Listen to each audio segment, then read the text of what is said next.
Veamos ahora cómo leer información de un archivo. Para esto existen de la misma manera dos funciones, readFile y readFileSync. Van a tener un comportamiento bastante parecido. El readFileSync va a esperar todo el tiempo que haga necesario para leer la función, mientras que el readFile va a leer y cuando termine va a ejecutar una función. Veamos lo siguiente.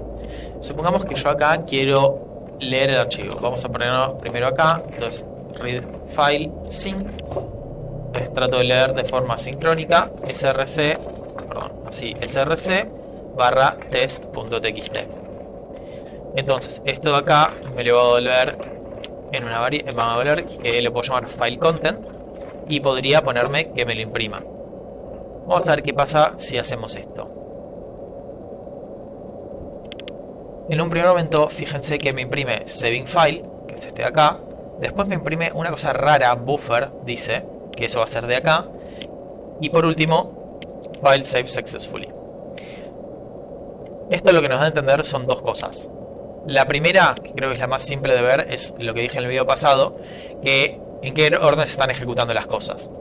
Primero se imprime esto, primero se corre esto, después se está corriendo esto, después esto, y después llegó a leer, a grabar efectivamente el archivo. Con lo cual, si yo quería leer inmediatamente el archivo, esto de acá va a ser un poco complicado. Esto no nos va a venir muy bien en este caso, porque puede pasar que le gane primero la lectura que la escritura. Entonces no voy a tener nada para leer. Entonces esto es algo que tenemos que tener cuidado y ahora les voy a mostrar unas alternativas de qué podemos hacer en este caso. Y lo otro que tenemos es esta palabra buffer.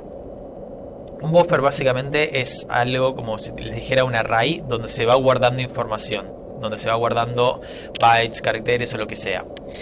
En este caso sería donde se va guardando los caracteres que tiene el archivo que queremos leer. readFileSync nos devuelve un buffer justamente. Nosotros lo que podemos hacer esto para que sea realmente el contenido del archivo es, ya sea acá o acá, poner este .toString. Entonces vamos a ver que ahora este .toString nos va a devolver bien, nos va a devolver el hello world que queremos. Por alguna razón no lo hizo.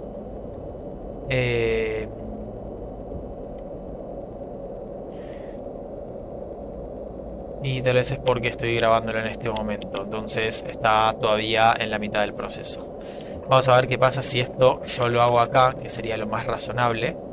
Que sea una vez que terminé de guardar el archivo, que yo imprima.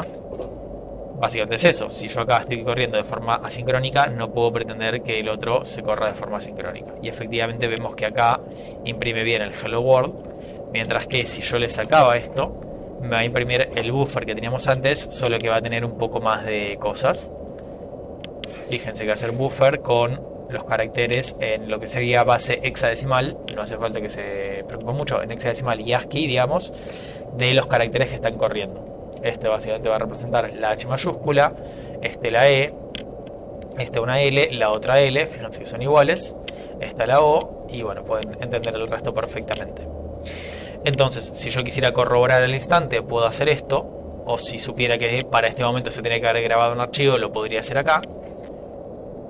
O lo que puedo hacer eventualmente es que acá lo corro de forma sincrónica primero. Y esto de acá lo corro acá abajo de la misma manera. Ahí lo dejé bien ordenado, los paréntesis y todo. Entonces acá va a grabar de forma sincrónica. Acá me va a informar, en este caso tarde en realidad, porque ya voy a haberlo grabado para esta altura. Acá va a leer el archivo que está ahí y acá me lo va a imprimir en pantalla, en este caso con el buffer. Así que le voy a poner directamente .toString. O también si quieren pueden hacerlo acá mismo, concatenando en cierto modo llamados. Esto es totalmente válido. Entonces primero se grabó, después me hizo un log de que estaba grabando y por último estamos teniendo acá un hello world, que es el contenido del archivo. Si yo hubiera querido, podía hacer lo mismo, read file, acá me tira error primero porque no lo puedo encontrar, porque no lo importé. Entonces con control espacio me abre este menú y lo importo. Y ahora me tira error porque esto primero devuelve void, no devuelve nada, entonces este .toString no va a tener sentido. Y segundo, porque esto tiene que recibir un segundo parámetro. Es un encoding, parece. Pensé que esto era una función. Ok, es la función donde eventualmente puedo dar un error si estoy tratando de leer un archivo que no existe, posiblemente, o pueden eventualmente pasar otras cosas. Entonces, esto en principio es como lo mínimo que uno haría. En general uno trata de manejar mejor el error, informar un poco más apropiadamente, o lo que sea. Incluso acá podría terminar la ejecución del programa, porque si tuvo un problema acá puede llegar a ser crucial que no lo haga. Y acá, en realidad esto creo que está mal lo que estoy poniendo, porque esto me debería doler el contenido. Entonces esto debe ser content y error, imagino yo. Vamos a ver si esto está bien, que lo habría revisado antes, pero sería lógico, y si no, en 2 minutos buscando en internet uno encuentra lo que pasa. Vamos a ver cómo lo podríamos haber buscado esto eventualmente. Tenemos esto acá. Entonces fs read file. Entonces vemos que acá buscando rápido tenemos información, el read file. Vemos que sí, efectivamente recibe esto. Después lo que llaman un encoding, que es una forma de interpretar estos datos, donde en este caso le pone UTF-8, que es lo más normal. UTF-8, no, en general por defecto pongan esto, y si en un momento llegan a tener problemas, ahí se revé. Y al revés es, en este caso es primero el error y después la data. Y bueno, vemos que acá hacemos lo mismo. Si hay un error lo consologuea, y si no, muestra la data que viene de ahí. Fíjense cómo, si bien yo esto si bien no lo tengo tan fresco, encontrar es bastante fácil la información, y que en cierto modo hay una parte que tiene sentido de que si estoy leyendo, la función que me va a llamar cuando termine todo esto tiene que tener esta información. Y el error es un sistema de prevención. Si tengo un error al leer todo esto, está bueno que esté al tanto de qué es lo que está pasando. Entonces, en este caso, el orden de ejecución en esto es el siguiente. Yo primero escribo de forma sincrónica el archivo, o sea que lo empiezo a escribir y hasta que no termino no sigo ejecutando. Cuando terminé de grabar, paso por este console log donde grabo el archivo. Después vengo acá y empiezo a leer esto sin tener ninguna esperanza, sin esperar a nada. Entonces, como en principio no devuelve nada esto, file content tiene sentido lo que pasa después, que lo siguiente que ejecuto es este console log y me imprimió undefined, porque esto no devuelve nada.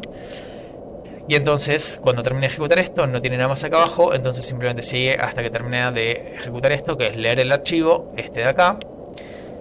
La información que me vuelve con este encoding, que no hace, en otro momento nos podemos meter un poco más en encoding, pero UTF-8 es lo más normal.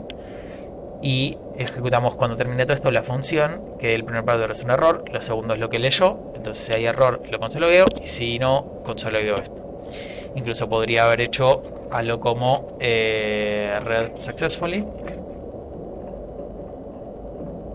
y el console lo puedo separar así con una coma.